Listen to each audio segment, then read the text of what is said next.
This is episode 4 of You've Been Gilmored. It was at Luke's, it was at lunch, it was a very busy day, the place was packed, and this person... Oh, is it me? Is it me? This person comes tearing into the place in a caffeine frenzy. Oh, it's me. I was with a customer, she interrupts me, wild-eyed, begging for coffee, so I tell her to wait her turn. Then she starts following me around, talking a mile a minute, saying God knows what. So finally I turn to her, and I tell her she's being annoying. Sit down, shut up, I'll get to her when I get to her. You know, I bet she took that very well, because she sounds just delightful. She asked me what my birthday was. I wouldn't tell her, she wouldn't stop talking. I gave in, I told her my birthday.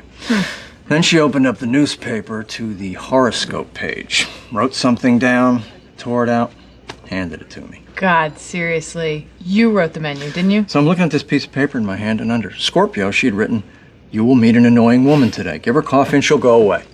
I gave her coffee. But she didn't go away. She told me to hold on to that horoscope, put it in my wallet, and carry it around with me.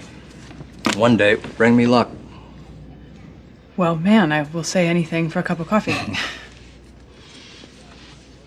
I can't believe you kept this. You kept this in your wallet? You kept this in your wallet. 8 years. 8 years. Oh, be still my heart. La la, la la, la, la la, la la. All the way from Cranston, Rhode Island, welcome to You've Been Gilmored. It's a podcast dedicated to the show Gilmore Girls on Netflix. So grab yourself a cup of coffee and a pint of ice cream and enjoy the show. La la, la.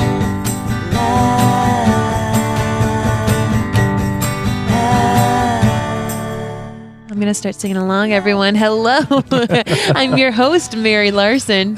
My name's Blake, and that just melts my heart every time I hear that scene. Oh my goodness gracious. And the thing I didn't play for you, which I probably should have, but it went a little too long, was when he says, "I'm all in. What we're doing here, I'm all in."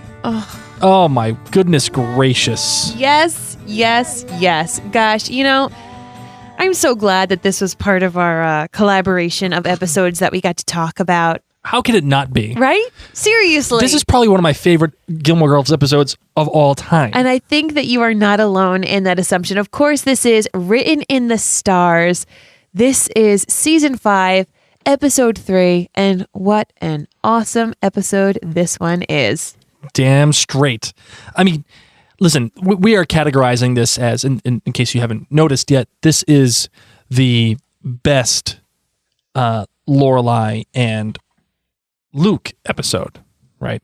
Mm-hmm. And oh my word, and I think it, like I said, I think it really could be more than just Luke and Lorelai. I think this could be probably at least top 5. I think this probably goes up there with Friday Night's All Right for Fighting for me. Mm-hmm. I really like that episode too. And you know what? As controversial as it may be, I really like the finale too. I really do. That's okay. That's okay. Some people do and some people don't, so that's all right. I know. But oh god, this episode, as much as I was crying in Those Are Strings, Pinocchio, oh yeah, some tears were coming down on this one. And it's not only because was it like really romantic and beautiful and funny too, how it all went down. But it was just one of those things that you were just waiting for it to happen. You were dying for it to happen. You couldn't wait for it to go down. And then it finally did. And oh my God, it was like you could just let loose and enjoy the fact that Luke and Lorelai were finally together. And as much as you were surprised that they were finally together, they were too. Do you know what I mean? Yes. They were giddy. They were absolutely giddy. Couldn't. As am I. I can't stop smiling just from hearing that little clip that you played in the beginning of the episode. Like, I don't think I will ever get sick of watching that particular clip. No, God, no. I mean, although their first kiss was a really good one too. Mm-hmm. I really liked their first kiss. I thought that was, oh man. Just so cool, man. So 8 years. Oh, I'm just gonna play it. I'm gonna play it. Lorelai, this thing we're doing here, me, you. Oh my God, I can't. I just want you to know I'm in. I'm all in. I am all in. Oh my God, I love it. I love it. Does that oh yeah. are you Scared? No. Never, Luke. And she just has this face like, oh. And then they're in bed. And then, wake up. It's like a fortune cookie. Naked. Yeah. God, if it was that easy. In bed. God, if it was that easy, I would have done that carry too. Around a horoscope for 8 years in your pocket. My goodness. Listen. You know what? I actually, and this is the honest to God truth. Unfortunately, we are not live right now, but just so everybody knows, what's in your wallet? In my wallet. What commercial says that? This What's in right your here. wallet? Hear that? Okay. Yes. Yes, we hear that. This is a ticket. Oh, a ticket of what? It's a ticket to Fenway Park, where I took my wife and I spent an exorbitant amount of money. Oh my goodness. On our second date. We went to go sit on the Green Monster. Mm-hmm. And I have kept this ticket since 2007. So technically, I've beaten Luke. I've kept this ticket for 9 years. And it's flimsy. You can't even read it anymore. It just sits in my wallet and I look at it every once in a while. And the only reason why I know it's the one is because there's a stamp of Wally the Green Monster on it. There you go. I can still see that. And I wonder if this is a common thing that guys do. If girls have lots of things that we all do as a general thing. I wonder if guys hold on to things in their wallet. I do. Yeah, like right behind the ticket that I have for you. Actually, I have the ticket for Game 6 of the World Series for the Red Sox when they played what the hell? The Cardinals in the World Series in 2013. I went to Game 6, the one they clinched with my dad back then. So those are the two things that I keep in my wallet as good reminders. I love it. So yes, you know what? Damn straight, I beat Luke. There you go. Screw you, Luke. Nope. Please. All right, let's get into our GBGs, otherwise known as our good, bad, greats.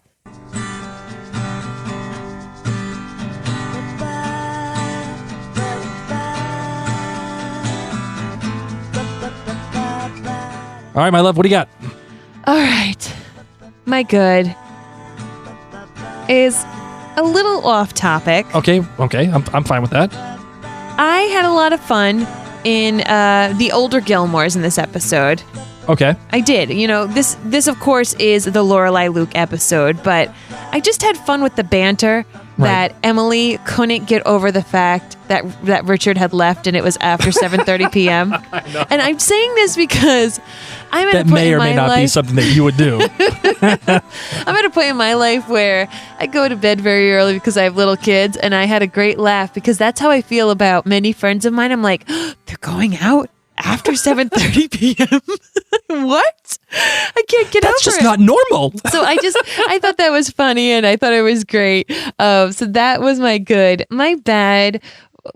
Rory got to hang out with 3 males in this episode that she has some kind of a little flirtatious fling with. She hung out with Marty, my favorite, Marty. Who never comes of anything with her. Poor Marty isn't coming back to the remake. I'm so sad. I love Marty, as do many, many Gilmore Girls Every fans. time I hear Marty, I think of this. Well, we don't need roads. Thank God Marty didn't wear a vest, because exactly, then he'd be wig too big of a reference. And then she sees Dean, of course, and she has her first run-in with Logan. And so my bad is Logan, especially in this episode. This is the Logan that I just can't shake. This is the Logan that I have a really hard time getting this sour taste out of my mouth.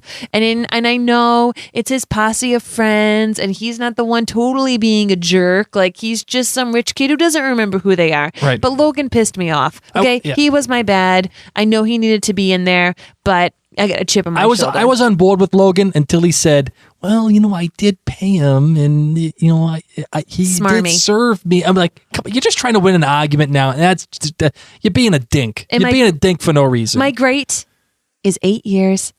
Finally, because granted, as show watchers, it was season 5, so we didn't wait 8. But my God, we've been waiting a long time. So 5, actually. 5 years. Yeah. Well, 4, because this is the beginning of season 5. 4.25. Yeah. 4.05. So I just, finally. That's my great. Finally. Oh, yeah. How about you? What's your good? My good was Scott Patterson. Okay. Scott Patterson as Luke is just right on the money. I love how he portrays Luke. He has a soft side to him. He's funny. It reminds me of the last episode. Those are Strings Pinocchio, when they're talking about the insurance. And he's like, and he fulfills all the things that you would think a guy would do. Like, oh my God, the cost to build this thing, the insurance must be out of control. Yeah. Scott Patterson just really fulfills this portrayal of a no-nonsense character who's straightforward, isn't messing around. But what he does is he makes him soft enough. He makes him soft enough to believe Luke as a real person. And nothing comes more from this than the scene with Lorelai at Sniffy's. When they're there and he's saying, I'm all in. And as a viewer, you're saying I'm all in. Me too. As a guy, that's something a guy would say. I'm all in. I'm ready to do this. I'm not screwing around. It actually reminds me of me, as a matter of fact, when I said to you, I didn't really ask you to be my girlfriend. I said I kind of want to parade you around as my girlfriend. All my friends. And is that something you'd want to do? Would you be okay with that? And that's how I asked my wife right now, to be my girlfriend. And that's the truth. That's the honest to God truth. After I ate a whole bag of peanuts. And a hot dog and all the condiments. I was hungry. I didn't know where you were taking me. Thought I was going to go eat like Italian dinner. Oh my God. We should just have a podcast episode just about that date. Okay. Because I forgot my wallet at the car. And we were on the T going into Boston. But today is about Lorelai and Luke. I know, you're right. You're right. Sorry. So my bad. The end with Dean. What are we messing around with Dean for? Oh, we know that we're messing around. Oh my God, she's already broken up his marriage. Like the kid threw it all away for her, and then she goes back to him. She goes in the house, and they're gonna, get it on. I'm over Dean. I'm over Dean and Jess and the boys. I'm over all of that. Like I said last episode, and yet Paris, yet again. Paris with the English teacher, the professor, the guy dying, having a heart attack. Oh my God, I loved her line, like, no, I did not bring him down with my vagina. that was a good line. That was a close second to for the best line this episode. Oh wow, yeah. No, I'm done with Paris. I don't care that she was having an affair with the teacher. Oh God, no. And I don't care about their. Did you have a lot of friends who had affairs with teachers at your school? I did have one friend, and she will remain unnamed. Oh my God, do I know this friend? You do. So I will tell you off the record. Oh my gosh. Your school was a small school. Yes, it was. Wow. But you will remain unnamed. The great was Lorelai going downstairs to get the coffee. And it truly makes you believe that something like this. In Luke's flannel shirt. And I love when Luke says, it could be any outfit you would wear. She goes, yeah, normally it would include pants. Yeah. That was perfect. But no, just how cute that was, and how she's walking down. She isn't thinking, you're not paying attention. She just wants coffee. And then boom, there she is. The entire the whole town, place. The entire place is filled, and she's like, oh, and she just walks upstairs. She's like, so yeah, everybody knows now. Except nobody acknowledged that they knew.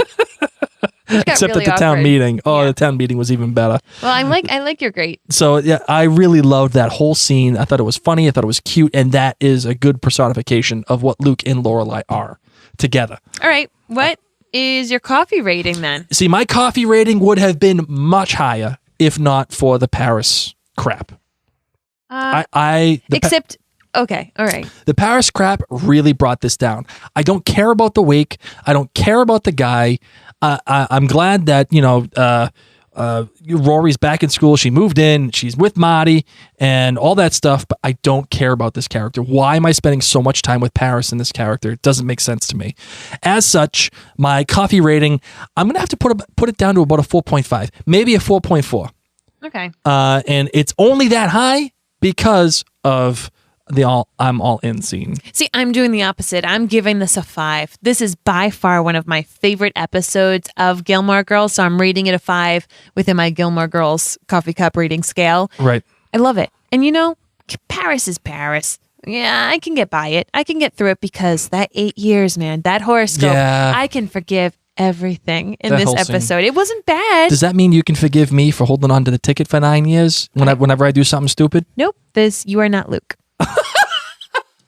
Thank you. Appreciate that. You're not fictional. You're a real life guy. I know, but I did something better than a fictional guy. Listen, Luke does some wrong things that can't just be forgiven with the horoscope later on in their relationship. Fair enough. Okay? Fair enough. I will give you that. They just had one night. All right, One fair night enough. only. All right, best line, my love. I picked it out, but however, would you like to aid me in this best line? Yes, we can work it out. Yes. So this is not necessarily a best line. It's more of a best scene. Now, the obvious choice would be to pick 8 years or I'm all in or all that other stuff. However, I wanted to be a little bit more creative. And the most creative part of this episode, outside of Luke and Lorelai, I felt was this exchange between Richard and Lorelai. So I will be Richard and Mary will be Lorelai. And it starts off, his name is Robert. I thought every butler's name was Jeeves. He's not a butler. He's a valet. So he parks your car? No, he does not park my car. He does exactly what you see him doing. So he's a bartender. He attends to my needs. So he's a geisha? You'll be quieter once you have a drink, I assume. That, to me, is the best one. Alrighty, you ready to start the recap? Yes, I am. Let's do it.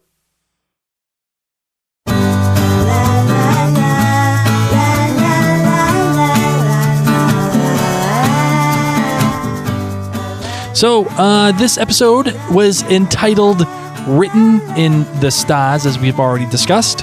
It was written by Amy Sherman-Palladino, the creator of Gilmore Girls, and directed by Kenny Ortega. Now, my love, again, I know you don't know who this is. However, God, you're so mean. No. What I was about to say was you are a huge fan of his work. Okay. Okay, you ready for this? Yes. Y'all ready for this? He has directed 12 episodes of Gilmore Girls. Awesome. Such as They Shoot Gilmores, don't they? Friday Night's All Right for Fighting. We've already discussed that. Another one that's up for our discussion, A Deep Fried Korean Thanksgiving, and Knit People Knit. He directed those episodes in addition to many others. But he has also directed such greats as Hocus Pocus. What? Yeah, he directed Hocus Pocus. Oh, yeah. I love that movie. Yeah. He directed some Ally McBeal. He directed High School Musical 1, 2, and 3. Get your head in the game. And he directed This Is It, the Michael Jackson documentary, as well as The Descendants. Oh my gosh. Yeah. This man is like your spirit animal. He is. Kenny Ortega is your spirit animal. Covering so many things that I have watched on Sunday afternoons at 4 p.m. So, he is your man. He is. You know? Awesome. So, all right, let's talk about this episode. Let's get the smaller characters out of the way. Yeah, let's do it. What do you got for me? Let's deal with all these guys that Rory dealt with. Okay. Fair enough. Does she know that Marty has a crush on her? No, God, no. Marty is so far in the friend zone. He can't even see his own face. Does she like arguing with Logan? Yes, she does. Why? Because he isn't equal to her. He isn't equal to her because they started arguing, and you could see it in her face that she enjoyed it, and that's why she went to Dean's. Yeah, I was just gonna say, why did she go to Dean then? Because she was getting her corpuscling from Logan, but didn't know what to do. Okay. So she said, "Oh, Dean, I'll go back to my booty call. Dean, he'll fall for it." So yeah, no, she likes Logan because he is essentially the male version of her, albeit a little bit more snobby, albeit much more wealthy, and a little bit more problems with his family that we have not yet gotten to, but he does have them. Okay. All so right. that's why she's into done him. with those guys. Yes, totally done. So Richard, why do you think that Emily and Richard wouldn't have just paid for like an apartment? Why is he in the pool house? He's right there. I think this was a story thing. Okay. I don't think that this was an actual thing. But if we're gonna go with an actual thing, it's probably because it's his house, too, and he doesn't want to leave. He's got all of his stuff there. He's got his study. We already mentioned that. Although I'd love with the scene when he's like, you need to make an appointment to come in here. Yes. He's like, I need to make an appointment to come to my study. You need to be in the pool house. I am. Well, you're not right now. You know, like that whole give and take was just amazing. So as a child from divorce, like pretty much the interaction when Emily was upset that she felt like Rory had used up all of her good stories with Richard while they had cocktails, and that she felt like everything You're was all talked out. Yeah. That's like pretty much how it is, especially when your parents first get divorced and you're like spend Christmas Eve at one house and then Christmas morning the other. That's how it really felt. So for you to not have ever experienced that, Blake, you get a little bit of a taste of it. So, it's pretty realistic then. It's pretty realistic how it's portrayed. I mean, not to that extent. I mean, obviously it's very different. There's a little bit more hyperbole there. That's a little bit of it. So yeah. And then another character that we wanted to talk about, even though you didn't really like her plot line, Paris. So Rory and Paris are living together again. Yes, they are. And I could really deal with Why do you think Paris. Rory chose to live with Paris again? It's unknowingly Paris is her best friend. Do you know what I mean? Yeah. And she needs Paris because I think Paris is what drives her. And it's hard to say that too, because I think Rory is somebody that doesn't need to be driven from outside forces. Mm-hmm. But ever since that first time in Chilton, all they did was just kind of compete. And you had that instant where she was like, Chilton is my place. This is my space, and I will rule it. Mm-hmm. And you will not be valedictorian. Of course, Rory becomes valedictorian and puts all that to shame, and they become friends. But I think that they need each other, and that's why that they are together. Okay, I like it. Yeah, fair. Because I'm awesome. That's why I'm better than Luke. I'll tell you that.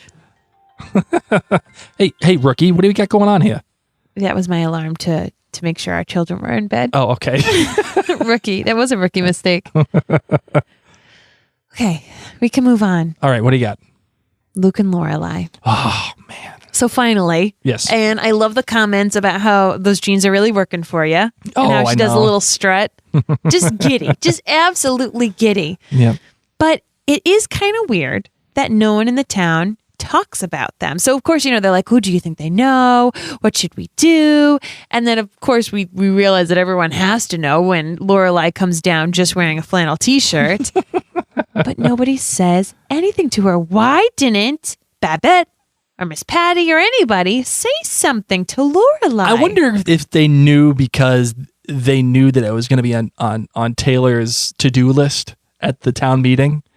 So they were just pretending that they didn't notice, that they know what's coming, and they don't want to clue Lorelai in on. And here's a deeper analysis.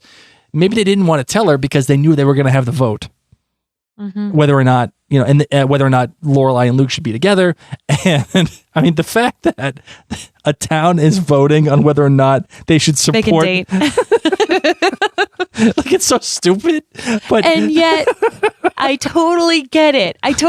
Because once again, I've had some really close friend groups, and when you have two friends start to date, it's like, oh man. Yeah, what happens if they break up? If this goes sour, you're going to have to pick and choose. It's going to either have to be Luke's or Dragonfly M. And they're both staples. And I love how Luke was finally just like, whatever, I'm going to leave. I'm going to move. Whatever. We'll just end this conversation. That's it. We're not voting on this. It's my relationship, not yours. Not yours. He points at Lorelai, yours. And certainly not yours, Taylor. Awesome. That meeting was amazing. It was great because it went from like kind of, the stupid nonsense that they usually talk about. And then it just. And now we need to bring up for discussion. They bring out the maps. Yes. And Luke was always taking down all the maps. I love that Lorelai brought him there on their date. Oh, he was I know. all set too. He was all set with going. He's like, it reminds me of the apple picking I told you about. He's like, when people just don't like apple picking, but they'll go because that's what they're supposed to do. And Luke went to this meeting because he just was supposed to go. He didn't want to go to that stupid ass meeting. Who cares about that, right? But he went because he's a good man. He's a good man and he cares about Lorelai. He is a good man. I mean, he even went to go pick her up. And how precious was that? Oh my God. And it's like they're such good friends that they don't even know how to interact as a couple quite yet. She came out because she was going to go drive to him. She had no idea. She's going to meet him at the diner. He's like, oh, yeah, well, yeah, that makes sense. But, Oh, my God. It was just so cute. It was just so cute. And then we find out that Luke has a Luke's. Oh, my God, I know. And what I really liked about this, too, was that they know Luke outside of Luke being Luke. Mm-hmm. You know what I mean? Yeah, Maisie went to school with Luke's mother. Right. And then Buddy actually helped him start the diner. So these are like his parental figures. Right. Who he sees 2 to 3 times a week. And they are aware of how special Lorelai potentially is, because obviously Luke does not bring girls around to that place, and nor should he. I mean, this is a very special place. This is a place for him to escape. These are people with whom he has spent probably most of his life and has a lot of respect for, especially Buddy, because he helped him with the restaurant. So to give Lorelai an insight into that and giving the viewer an insight into that is something that is extremely beneficial for the show and for the character of Luke.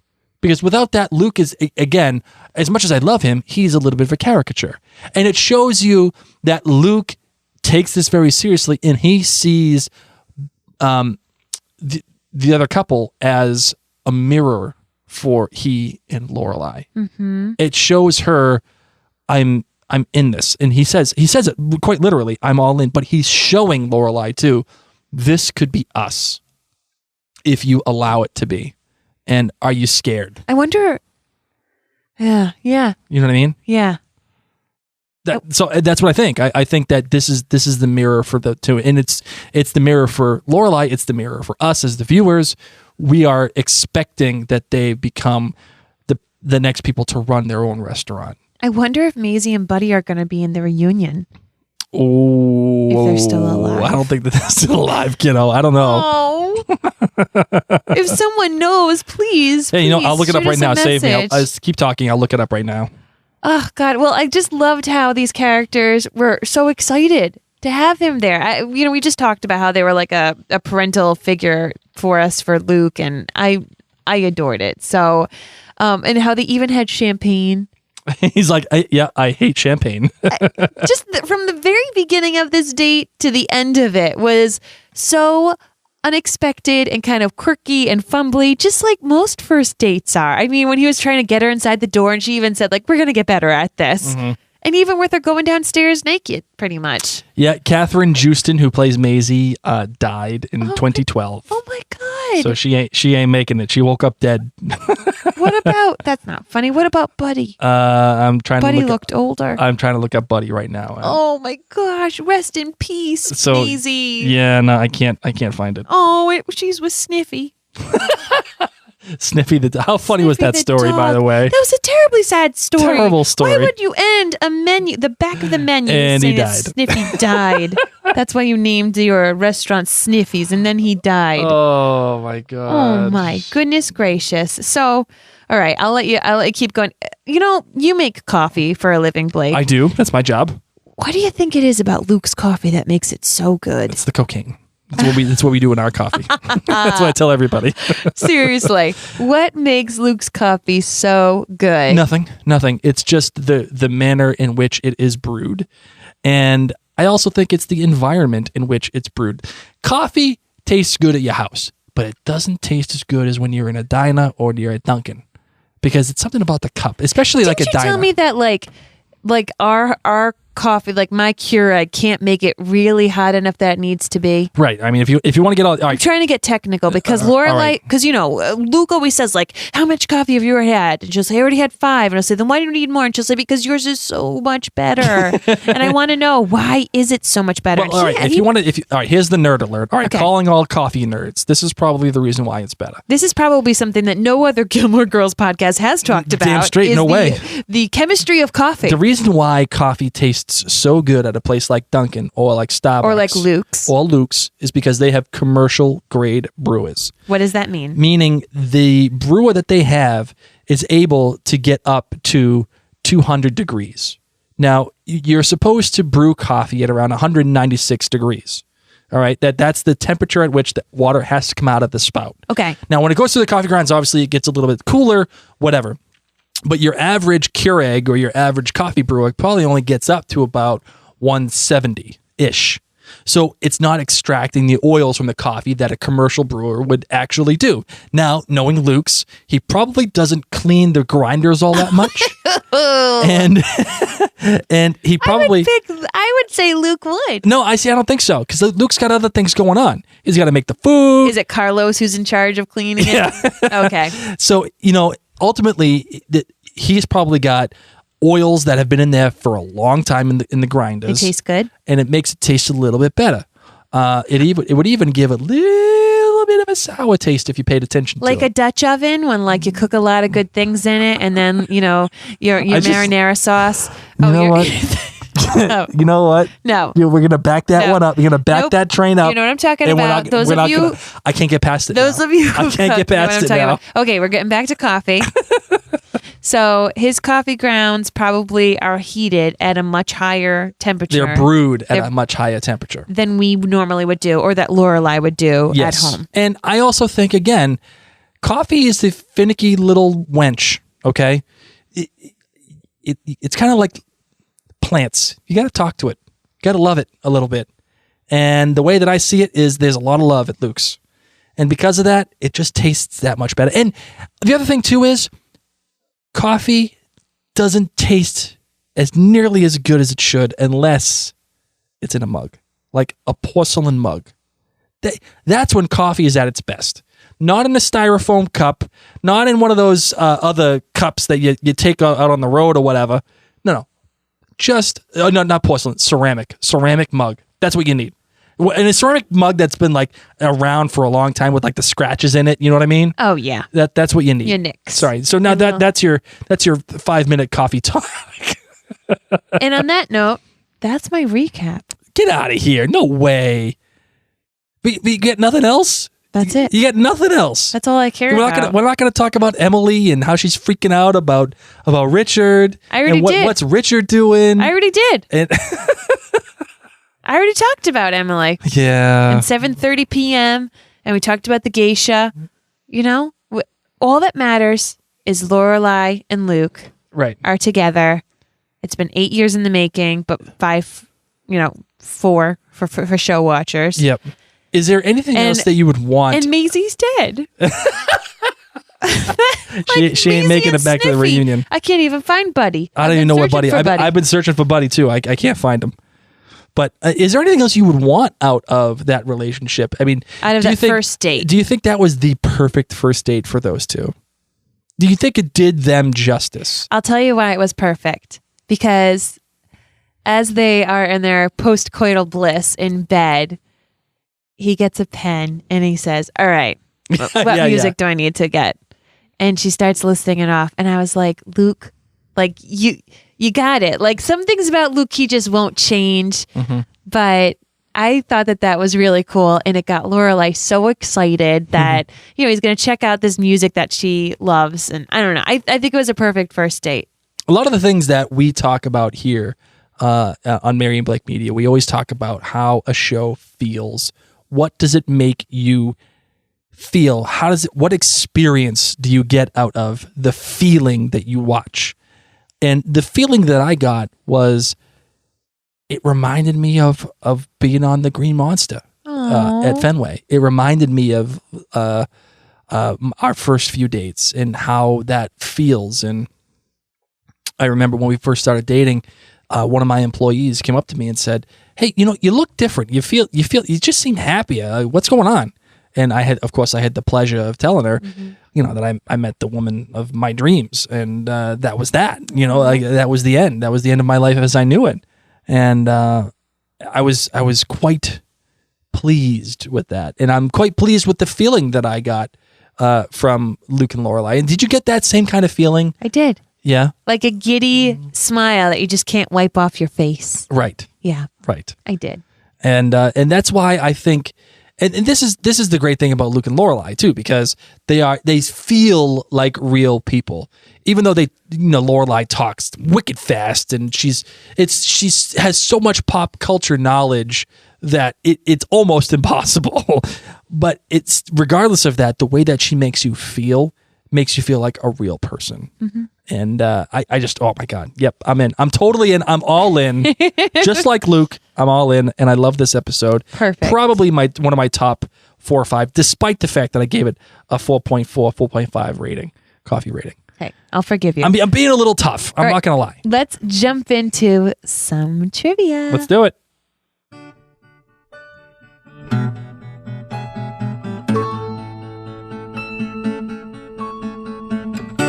All right. So this first one is Emily Gilmore's maid was Madonna Louise, which was named after, of course, the singer and entertainer Madonna, whose full name is actually Madonna Louise. I think this is Ciccone. I think it's Ciccone. I could be wrong, Ciccone, but it's Madonna Louise Ciccone. See, that's the problem with these artists that just go by one name. You have no idea how to pronounce their last name. The real name, I have no idea. But imagine that, named after Madonna. Another fun fact, discussing Asher Fleming's death while portraying Shakespeare character Puck, Paris made reference to Dick Shawn, who died in the middle of a comic routine. The audience, get this, thought it was part of the act. Liza Wheel originally tested for the role of Rory. Oh, sorry. You're getting into mine. Well, you didn't add You are a space so Ron between. Burgundy. I am. I read it as I'm it's Ron written. Burgundy? Okay, you go. You can read this next one. Liza Whale originally tested, who we all know Liza Whale as Paris. She originally tested for the role of Rory, but did not get the part. But the producers liked her so much that they actually wrote her the role of Paris Geller. I love it. And so you can see how they are similar to each other. Mm-hmm. You can see why she's the more serious Bookie.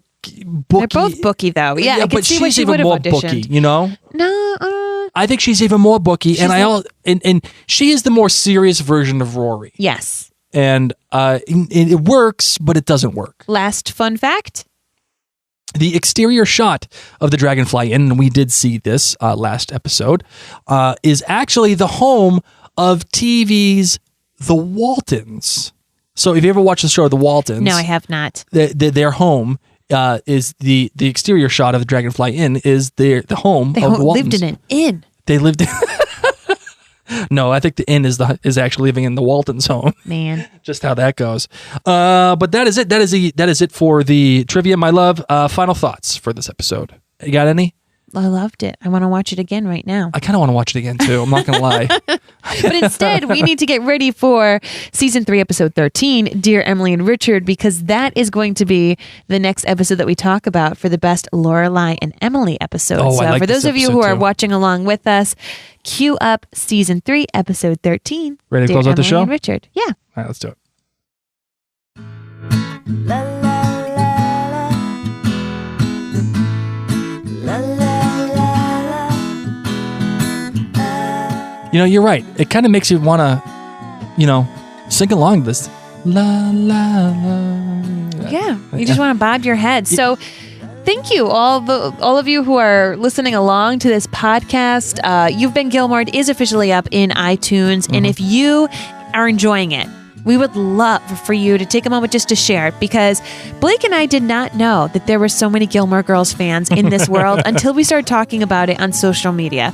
So take a moment, share it on Facebook, Twitter, heck, even Instagram, because our artwork is really freaking cute. And It just is say, awesome. guess what? I'm listening to this new podcast, having a blast, rewatching some of the best episodes, gearing up for the new season, and you can too. Always use the hashtag You've Been Gilmore. Now, the most important thing people always say is reviews.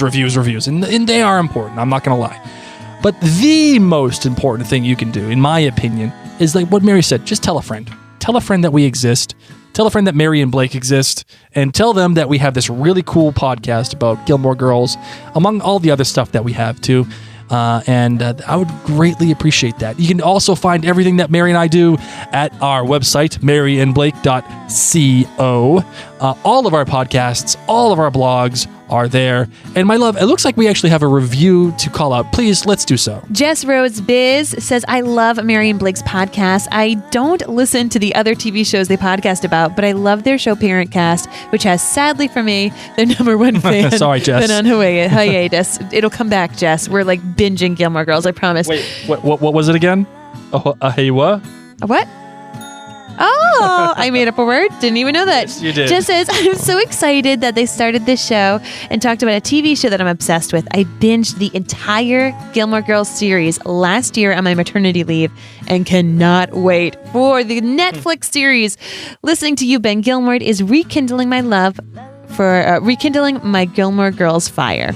I just made up a word in there too. I added another one. And we have another review with 4 coffee cups by USMCWIV.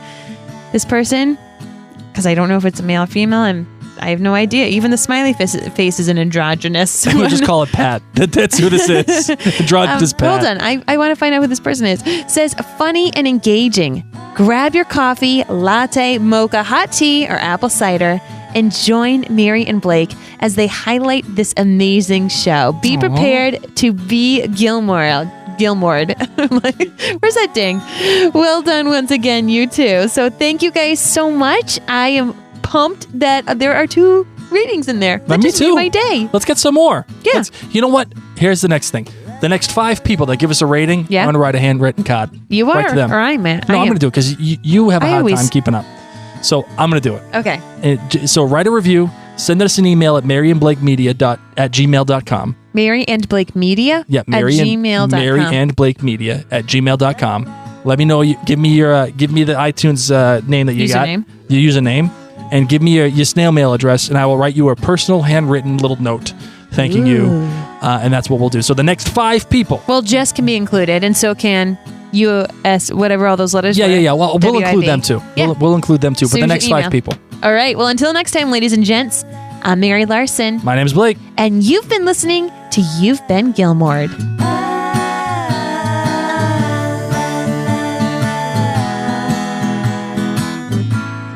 Ladies and gents, I'm back. I lied. But I just wanted to let you know that, as always, this You've Been Gilmored has been a production of Mary and Blake Media. And we are not really official people. We're not doctors. No, or we're official people. psychotherapists. No, like we're real official people. But like we don't really have like titles after our names, like PhD or DO. We don't got letters after our names. You know, D.O. What's D.O.? Notorious B.I.G. I don't know. No, there's some people who have DO, and maybe that's like Doctor of Obstetrics. That means lady parts. So Yeah. anyway, we don't have like any real degrees. No. So please don't sue us if we said something that offended you. The only thing that we do know is Blake does know how to make coffee. That's so right. if you would like to counteract his degrees in Fahrenheit at which you should brew the perfect cup of coffee, shoot us an email at maryandblakemedia@gmail.com and he will further that conversation. Wait, counteract? I don't know what I'm saying. It is late at night. It's 8:52. Here's another What do thing. people do after 7:30 at night? I think this it's ridiculous. What are they doing? I can't talk after 7:30 at night. This is crazy. Let's end this show before I make a fool of myself. I think you got 5 dings today in a Probably half did. hour. In 42 minutes, you got need 5 coffee. dings. I need coffee. Can't get it as good as it is at Luke's. I'll tell you that. My little Keurig probably doesn't even get past 100 degrees. All right, let's All right. close it out.